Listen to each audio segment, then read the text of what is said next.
Hi friends, మీరు కనుక నా ఛానల్ని సబ్స్క్రైబ్ చేసుకున్నట్టయితే ఇక్కడ సబ్స్క్రైబ్ బటన్ మీద క్లిక్ చేయండి.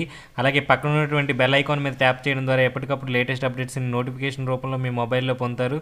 సో సబ్స్క్రైబ్ చేసుకోవడం మర్చిపోకండి. Thank you.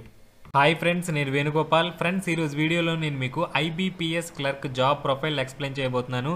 బ్యాంకుల్లో క్లర్కులు ఎటువంటి విధులను నిర్వర్తిస్తారు, కెరీర్ ఎలా ఉంటుంది, శాలరీ ఎలా ఉంటుంది, ప్రమోషన్స్ ఎలా ఉంటాయి, ఎగ్జామ్ ప్యాటర్న్ ఎలా ఉంటుంది, సిలబస్ ఎలా ఉంటుంది అనే ఇంపార్టెంట్ డీటెయిల్స్ని ఈ వీడియోలో నేను చెప్పబోతున్నాను. ఫ్రెండ్స్, మీరు కనుక నా ఛానల్ని సబ్స్క్రైబ్ చేసుకున్నట్టయితే వెంటనే సబ్స్క్రైబ్ చేసుకోండి. సబ్స్క్రైబ్ చేసుకుంటే ఇటువంటి అప్డేట్స్ని ఎప్పటికప్పుడు మిస్ అవ్వకుండా పొందుతారు. ఏవైతే ఎన్ని రకాల జాబ్స్ ఉన్నాయో అన్ని రకాల జాబ్స్ గురించి కూడా నేను 1 by 1 ఎక్స్ప్లెయిన్ చేసుకుంటూ వస్తాను. వీడియోస్ అనేవి అప్లోడ్ చేస్తాను.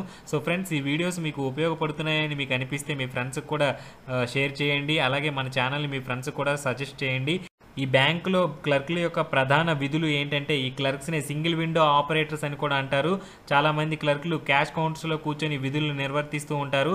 ప్రధానంగా విత్డ్రాల్స్, డిపాజిట్ వ్యవహారాలు ఏవైతే ఉంటాయో వాటిని పర్యవేక్షించడం, ఎవరైనా కస్టమర్ డిపాజిట్ వోచర్ ఇచ్చినట్టయితే ఆ అకౌంట్ నెంబర్ అన్నీ ప్రాపర్గా ఉన్నాయో లేదో చూసుకోవడం, అమౌంట్ని తీసుకొని చెక్ చేసుకొని ఆ అకౌంట్కి అమౌంట్ అనేది పంపించడం, అలాగే విత్డ్రాల్ వోచర్ రాసినట్టయితే ఆ అకౌంట్ నెంబర్లో ఎంత బ్యాలెన్స్ ఉందో చెక్ చేయడం, సిగ్నేచర్ అన్నీ పర్ఫెక్ట్గా చెక్ చేయడం, ఆ యొక్క అమౌంట్ని విత్డ్రాల్ కింద ఇవ్వడం ఈ క్లర్క్స్ యొక్క ప్రధాన విధులు. క్యాష్ కౌంటర్లో కూర్చుండే వాళ్ళు ఈ డ్యూటీని నిర్వర్తిస్తూ ఉంటారు. అలాగే క్యాష్ కౌంటర్ బయట ఉండే క్లర్క్స్ ఏంటంటే, ఎవరికైతే కస్టమర్స్ వస్తారో బ్యాంక్కి, ఆ కస్టమర్స్కి ఎటువంటి సమాచారాన్ని కావాలన్నా ఈ బయట కూర్చునే క్లర్క్స్ అందిస్తూ ఉంటారు.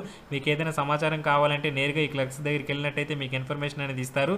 ప్రధానంగా ఏంటి అంటే, checks, dividend, warrants, pay orders ఏవైతే వస్తాయో వాటికి సంబంధించినటువంటి వ్యవహారాల్ని పర్యవేక్షించడం, అలాగే చెక్ బుక్స్ ఎవరైతే అకౌంట్స్ ఓపెన్ చేస్తారో వాళ్ళకి చెక్ బుక్స్ అనేవి ఇష్యూ చేయడం, అలాగే క్యాష్ రిసిప్ట్స్ అనేవి ఇష్యూ చేయడం ఈ యొక్క బ్యాంక్ క్లర్క్స్ యొక్క ప్రధాన విధులు. అలాగే ఏదైతే డేలో ట్రాన్సాక్షన్స్ అన్నీ జరుగుతాయో ఆ ట్రాన్సాక్షన్స్ అన్నీ కూడా ఆన్లైన్లో ఫీడ్ చేయడం, అలాగే ఏవైతే విత్డ్రాల్స్, డిపాజిట్స్ అవన్నీ వచ్చాయో అవన్నీ కూడా పర్ఫెక్ట్గా సరిపోయో లేదో చూసుకొని క్యాష్ని క్లోజ్ చేయడం ఈ యొక్క క్లర్క్స్ యొక్క ప్రధానమైనటువంటి విధులు. అలాగే ఎవరైతే అకౌంట్స్ ఓపెన్ చేస్తారో, ఓపెన్ చేసేటప్పుడు ఫామ్స్ ఫిల్ చేస్తారో ఆ ఫామ్లో ఉన్నటువంటి డీటెయిల్స్ అన్నీ కూడా సిస్టంలో నీట్గా ఎంటర్ చేయడం, అలాగే ఏవైతే ఐడెంటిటీ ప్రూఫ్స్ వాళ్ళు ఇస్తారో ఆ ప్రూఫ్స్ని స్కాన్ చేసి ఫైల్ చేయడం, ఇవి క్లర్క్స్ యొక్క ప్రధాన విధులు. ఈ క్లర్క్స్ అనేవాళ్ళు ఈ డ్యూటీస్ని పెర్ఫామ్ చేస్తూ ఉంటారు.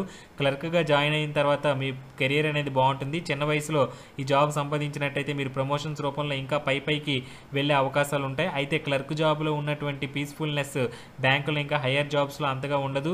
హ్యాపీగా 8 hours డ్యూటీ అనేది ఉంటుంది. మీరు మార్నింగ్ వెళ్ళి సాయంత్రం ఇంటికి వచ్చేయచ్చు. చక్కగా వర్క్ ప్రెజర్ ఏమీ లేకుండా మీ డ్యూటీని మీరు పూర్తి చేసుకోవచ్చు. ఇక ఏజ్ లిమిట్ విషయానికి వచ్చినట్టయితే 20 నుంచి 28 సంవత్సరాల ఏజ్ లిమిట్ అనేది ఉంటుంది. SC ST వాళ్ళకి 5 years వరకు రిలాక్సేషన్ అనేది ఉంటుంది.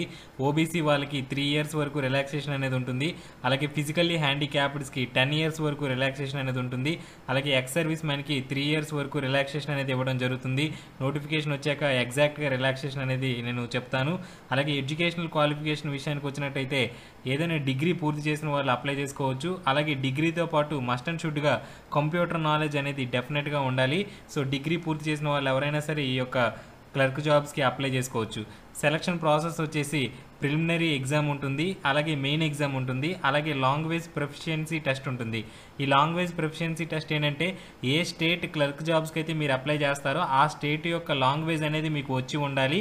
ఎవరైతే 10th క్లాస్లో ఏ స్టేట్కి అప్లై చేస్తున్నారో ఆ స్టేట్లో ఉన్నటువంటి సబ్జెక్ట్ 10th క్లాస్లో ఉన్నట్టయితే వాళ్ళు లాంగ్వేజ్ ప్రొఫిషియన్సీ టెస్ట్కి అటెండ్ అవ్వాల్సినటువంటి అవసరం లేదు. ఒకవేళ 10th క్లాస్లో ఆ యొక్క లోకల్ లాంగ్వేజ్ని కానీ సబ్జెక్ట్గా లేనట్టయితే ఖచ్చితంగా వీళ్ళు లాంగ్వేజ్ ప్రొఫిషియన్సీ టెస్ట్కి అటెండ్ అవ్వాల్సి ఉంటుంది. ఈ లాంగ్వేజ్ ప్రొఫిషియన్సీ టెస్ట్లో ఏంటంటే, క్యాండిడేట్ యొక్క లాంగ్వేజ్ స్కిల్స్ని టెస్ట్ చేస్తారు. ఏ స్టేట్కి అయితే అతను అప్లై చేశాడో ఆ స్టేట్లో తన యొక్క లాంగ్వేజ్, లోకల్ లాంగ్వేజ్ అతనికి వచ్చా రాదా, రాయగలడా, చదవగలడా అనే అంశాలపైన టెస్ట్ అనేది నిర్వహిస్తారు. ఫర్ ఎగ్జాంపుల్, ఇప్పుడు ఆంధ్రప్రదేశ్లో మీరు క్లర్క్ పోస్ట్కి అప్లై చేసినట్టయితే తెలుగు అనేది ఇక్కడ ఆంధ్రప్రదేశ్లో రీజనల్ లాంగ్వేజ్. సో ఈ తెలుగు కనుక మీ 10th క్లాస్లో సబ్జెక్ట్స్లో ఉన్నట్టయితే మీరు ఈ లాంగ్వేజ్ ప్రొఫిషియన్సీ టెస్ట్కి అటెండ్ అవ్వాల్సిన అవసరం లేదు. ప్రిలిమినరీ ఎగ్జాము, మెయిన్ ఎగ్జామ్ రెండు క్లియర్ చేసినట్టయితే మీకు డైరెక్ట్గా జాబ్ ఇస్తారు. ఒకవేళ తెలుగు కానీ మీ యొక్క 10th క్లాస్ సబ్జెక్ట్స్లో లేనట్టయితే మీరు ఖచ్చితంగా లాంగ్వేజ్ ప్రొఫిషియన్సీ టెస్ట్కి అటెండ్ అవ్వాల్సి ఉంటుంది. ఇక ఎగ్జామ్ ప్యాటర్న్ విషయానికి వచ్చినట్టయితే, ప్రిలిమినరీ ఎగ్జామ్కి విషయానికి వచ్చినట్టయితే ప్రిలిమినరీ ఎగ్జామ్ ప్యాటర్న్ ఏ రకంగా ఉంటుంది అంటే, 100 మార్కులకి ఎగ్జామ్ అనేది ఉంటుంది. 1 hour టైం అనేది ఇస్తారు. ఇంగ్లీష్ లాంగ్వేజ్ నుంచి 30 క్వశ్చన్స్ వస్తాయి 30 మార్కులు, రీజనింగ్ ఎబిలిటీ నుంచి 35 క్వశ్చన్లు వస్తాయి 35 మార్కులు, అలాగే న్యూమరికల్ ఎబిలిటీ నుంచి 35 క్వశ్చన్లు వస్తాయి 35 మార్కులు. మొత్తం ప్రిలిమినరీ ఎగ్జామ్ 100 మార్కులకు ఉంటుంది. ఈ ప్రిలిమినరీ ఎగ్జామ్లో క్వాలిఫై అయిన వాళ్ళు మెయిన్స్కి ఎలిజిబుల్ అవుతారు. మెయిన్స్లో ఎగ్జామ్ ప్యాటర్న్ ఏ రకంగా ఉంటుందంటే 200 మార్కులకి ఎగ్జామ్ అనేది ఉంటుంది. 140 నిమిషాల టైం లిమిట్ ఉంటుంది. సెక్షనల్ వైజ్గా టైం లిమిట్ అనేది ఉంటుంది. రీజనింగ్ ఎబిలిటీ నుంచి 50 క్వశ్చన్స్ వస్తాయి 50 మార్కులు, 40 నిమిషాల టైం లిమిట్ ఉంటుంది.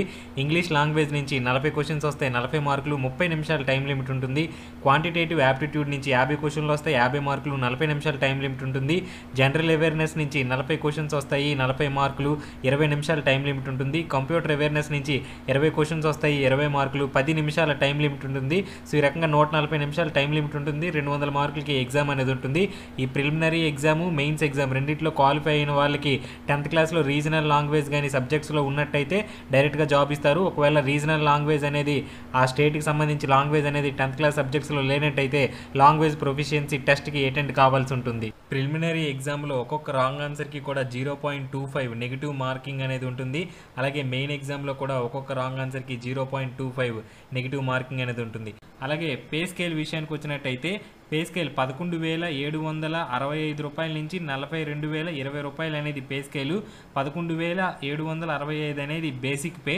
దీనికి DRS allowance, house rent, medical allowances, అలాగే ట్రాన్స్పోర్ట్ ఎలవెన్సులు అన్నీ కలుపుకున్నట్టయితే మీ చేతికి 19,500 రూపాయల శాలరీ అనేది మీ చేతికి రావడం జరుగుతుంది. సుమారు 20,000 వరకు కూడా శాలరీ మీ చేతిలో ఉండే అవకాశం ఉంటుంది. సో ఈ రకంగా పే స్కేల్ అనేది ఉంటుంది. అలాగే ప్రమోషన్స్ విషయానికి వచ్చినట్టయితే ఏదైతే 6 నెలల ప్రొబిషనరీ పీరియడ్ ఉంటుందో ఈ ప్రొబిషనరీ పీరియడ్ మీరు పూర్తి చేసిన తర్వాత 3 to 5 ఇయర్స్ ఆఫ్ సర్వీస్ని మీరు కంప్లీట్ చేసినట్టయితే డిపార్ట్మెంటల్ ఎగ్జామ్స్ ద్వారా, ఇంటర్నల్ ఎగ్జామ్స్ ద్వారా మీరు పీఓగా ప్రమోట్ అయ్యే అవకాశాలు ఉంటాయి. సో ఈ ప్రొబిషనరీ ఆఫీసర్గా మీరు కొన్ని రోజులు చేసిన తర్వాత మళ్ళీ మీకు మేనేజర్గా కూడా వెళ్ళే అవకాశాలు ఉంటాయి. అలాగే రకరకాల ఆఫీసర్ క్యాడర్ ఉద్యోగాల్ని ఈ బ్యాంకుల్లో చేపట్టే అవకాశాలు ఉంటాయి. ప్రమోషన్ ఫెసిలిటీస్ కూడా బాగుంటాయి. చిన్న వయసులో కనుక మీ జాబ్ సంపాదించినట్టయితే కెరియర్ చాలా చాలా బాగుంటుంది. ఫ్రెండ్స్, ఇవి ఐబీపీఎస్ ద్వారా వచ్చే క్లర్క్ యొక్క డ్యూటీస్, శాలరీ వివరాలు, ప్రమోషన్స్ డీటెయిల్స్, అలాగే ఐబీపీఎస్ క్లర్క్స్ యొక్క లేటెస్ట్ సిలబస్, ఏ బుక్స్ అయితే ప్రిపరేషన్ బాగుంటాయి అనే వివరాల్ని నెక్స్ట్ వీడియోలో అప్లోడ్ చేస్తాను. వీడియో లెంత్ ఎక్కువ అవుతుంది కాబట్టి 2 వీడియోస్ కింద ఈ కాన్సెప్ట్ని డివైడ్ చేశాను. సో నెక్స్ట్ వీడియోలో సిలబస్, బెస్ట్ బుక్స్ వివరాల్ని నెక్స్ట్ వీడియోలో అప్లోడ్ చేస్తాను. సబ్స్క్రైబ్ చేసుకోవడం మర్చిపోకండి. సబ్స్క్రైబ్ చేసుకుంటే ఇటువంటి అప్డేట్స్ని మిస్ అవ్వకుండా నోటిఫికేషన్స్ రూపంలో పొందుతారు. So thank you friends, have a nice day.